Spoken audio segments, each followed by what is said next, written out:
Bonjour tout le monde, bienvenue chez moi. Aujourd'hui, on va déguster ensemble la tome que j'ai fait il y a 3 mois. Elle a l'air horrible. C'est que 3 mois pour un fromage, c'est très long quand son fromager la néglige. Par négligence, ce que je veux dire, c'est que déjà, dès le jour 1, j'ai volontairement laissé la surface du fromage non fermée, c'est-à-dire qu'il y avait encore des petits trous à la surface. J'aurais pu la presser encore davantage pour avoir une croûte qui est complètement fermée. Ça facilite beaucoup l'entretien du fromage quand c'est le cas. Avec les trous sur la surface, plein de choses peuvent entrer. Quand on parle de fromage, ce sont surtout des moisissures, et une moisissure qui entre dans le fromage, c'est plus difficile à nettoyer. Quand la surface est 100% lisse, on passe un linge, un peu d'eau salée et c'est fait. Mais là, je vous l'aviez vu, dans la vidéo de mon entretien du fromage, même si je frottais, c'était impossible d'aller sans creuser avec mes ongles, et vraiment, personne ne veut faire ça dans un fromage, d'aller chercher toutes les moisissures. Et avec le temps, 3 mois, il peut s'en passer des choses. Souvenez-vous de l'épisode du fromage à raclette où j'avais oublié de rallumer mon réfrigérateur après avoir tourné une vidéo. C'est que quand je tourne pour vous, je coupe mon compresseur de réfrigérateur, sinon on entendrait un son en arrière et c'est désagréable.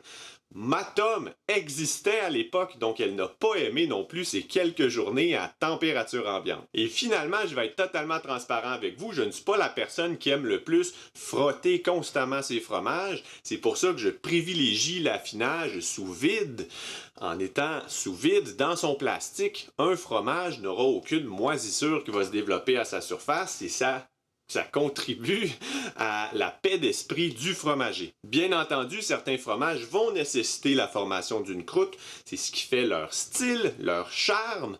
Et pour ces fromages-là, je suis prêt à faire quelques acrobaties. Mais malheureusement, dans le cas de la tome, je vais vous montrer, il s'est passé beaucoup de choses. Et par beaucoup de choses, ce que je veux dire, c'est que le fromage a pris beaucoup de couleurs durant tout ce temps. Il a passé à travers des épreuves. Depuis 2 mois environ, je l'ai laissé à lui-même. Je ne fais que le retourner à chaque jour ou deux. J'enlève l'humidité sur le couvercle, puisqu'il y a de la condensation qui peut se faire. Mais autrement, je ne le brosse plus, je ne le lave plus, je ne le morge plus, je ne fais rien d'autre que le retourner. En fait, c'est un peu une expérience pour vous montrer qu'est-ce qui peut arriver à un fromage lorsqu'on le laisse à lui-même. Certains d'entre vous vont être déçus de voir ma tome avoir pris cette allure et je peux vous comprendre. De mon côté, chaque fromage est un peu une expérience et dans ce projet, dans cette expérience, ce que je voyais, c'était qu'est-ce que ça fait lorsque notre surface n'est pas parfaitement fermée et qu'on ne peut plus laver notre fromage comme on devrait. Côté coloration, sur le tour, ce qu'on peut voir, c'est que j'ai du orange, probablement une contamination avec le fromage à raclette. Sur le dessus, j'ai un gris-bleu, mais si je frotte un tout petit peu, on peut voir que c'est la couleur du orange qui revient en arrière. Donc ma croûte doit être en orange, je dirais. Autre chose à regarder, c'est au niveau de la croûte, elle est un peu flétrie, ramollie, et on le voit bien sur la surface. On a une sorte de couronne tout le tour du fromage. Ce que je suspecte ici, c'est une contamination avec le fromage brie que j'ai fait. Donc c'est un fromage un peu chimérique qui a pris les caractéristiques de différents autres fromages que j'ai fait. On va le couper, on va le goûter. C'est ça le test ultime quand on fait un fromage à la maison. Pour être honnête, j'ai déjà été extrêmement surpris de fromages faits maison qui ont pris un peu des directions que je n'avais pas prévues. Et juste avant de le couper, je vais vous dire qu'il sent bon. Il n'a pas bombé de façon exagérée. Il n'y a pas de signe qui me dirait « Ne mange pas ce fromage, Frédéric ». Écoutez votre corps, écoutez votre odorat. C'est vraiment votre meilleur outil dans ces situations-là. Je suis nerveux. J'ai aucune idée de ce que ça va donner. Je pense que ça va être coulant. Pour être honnête, quand je presse, je peux peut-être vous le montrer, quand je presse sur le rebord, j'ai l'impression que ça se peut que ce soit un peu coulant. Donc j'ai aucune idée de ce qui va arriver. Roulement de tambour. On regarde ça ensemble. Est-ce coulant? Pas vraiment. Essayer d'en faire un quart.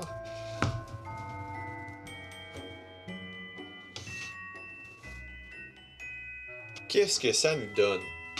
Donc, on a une couleur qui est jaune fluo qui fait le tour du fromage au niveau de la croûte.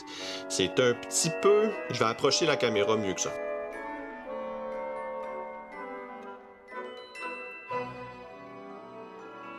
On va s'en couper une tranche, on va le goûter. C'est la seule façon de voir si on a fait un bon travail. Tout d'abord, je veux juste être honnête avec vous puis vous dire que la croûte, pour moi, n'est pas appétissante au regard. Le regard, c'est le premier sens avec lequel on anticipe le goût d'un fromage. Donc, ça part mal. Et dans la vie, on peut être déçu aussi, hein? Enlevez-vous pas cette possibilité-là.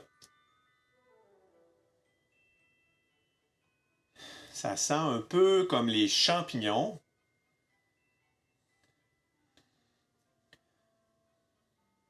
Vraiment champignon, l'odeur est très douce, on n'a pas la couleur orange parfois sur un fromage vient avec une odeur extrême de un peu comme des pieds qui puent.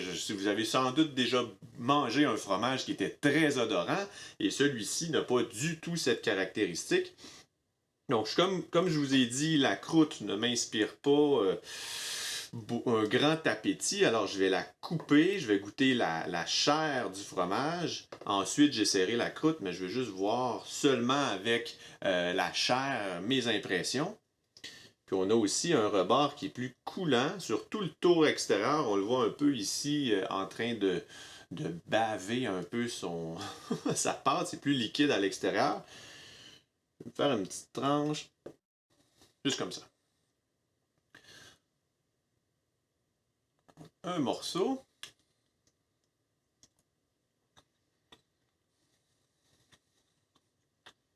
Je vais en essayer un autre petit morceau pour être certain.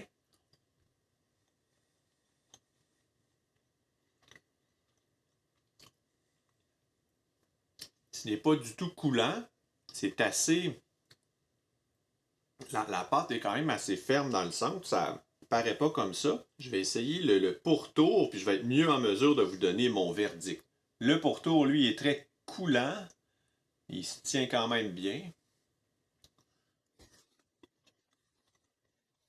J'aime mieux le tour. La texture, c'est crémeux, c'est riche, vous l'aviez vu, ça se démantibule complètement avec la gravité. Mais c'est pas un coulant comme un camembert qui... C'est pas un coulant de camembert qui est plus juteux, c'est vraiment crémeux, c'était vraiment délicieux. Je n'anticipais rien de bon de ce fromage, il a quand même un certain charme. J'ai de la difficulté à mettre le doigt ou la langue sur le goût en particulier du fromage. Le goût général est assez doux dans le centre, c'est crémeux, c'est quand même assez subtil. J'ai pas le champignon, le goût, l'arôme du champignon. C'est quand même enveloppant comme goût. Je vais goûter la croûte. En tout cas, l'extérieur où c'était plus coulant, ça goûtait définitivement plus. C'était plus prononcé, riche. C'est ce que j'appréciais le plus. Le centre, c'est comme si, un peu comme dans un fromage brie ou camembert, le centre est encore jeune. On dit que le cœur d'un fromage est plus jeune quand sa pâte n'a pas encore été transformée et devenue coulante. Donc, après coup, peut-être que ce fromage aurait mérité un autre mois ou deux d'affinage, mais honnêtement, ma santé mentale de... Puis je me parle en me pointant avec un couteau en disant santé mentale. Ma santé mentale disait... Regarde, arrête de retourner ça à chaque jour. Tu ne l'aimes plus, ton fromage. C'est le temps de le goûter, de retrouver de l'amour dans un fromage. Et là, j'en ai un gros morceau, je vais pouvoir le remettre en affinage pour le reste. Mais une fois coupé, un fromage qui coule comme ça n'affinera plus de la même façon. Maintenant, je ne peux pas ouvrir ce fromage sans goûter à sa croûte. C'est ce que je vais faire. Il y a déjà un petit morceau ici. OK.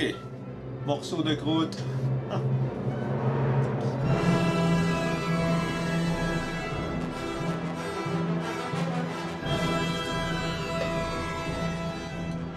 Donc ça, c'est beaucoup plus fort.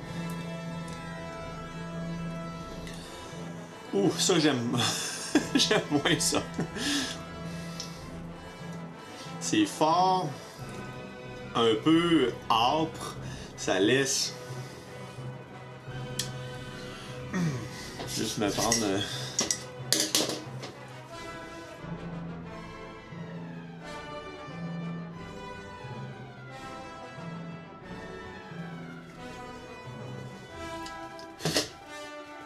Ça laisse un goût âcre sur la langue, c'est vraiment pas agréable. L'aventure de cet tome ne s'arrête pas ici. En commentaire, dites-moi qu'est-ce que vous voulez que je fasse avec. Et je vais faire une recette de cuisine basée sur vos suggestions. Si faire du fromage à la maison vous intéresse, je vous mets 2 vidéos juste ici. Cliquez, on se retrouve de l'autre côté. Je suis certain que vous allez apprendre quelque chose de nouveau. On apprend à chaque fois. Chaque fromage, c'est une aventure. On sait comment ça commence, on sait jamais comment ça finit. Mais quand on est satisfait du goût, ça nous donne le goût d'en faire un autre. Bye bye!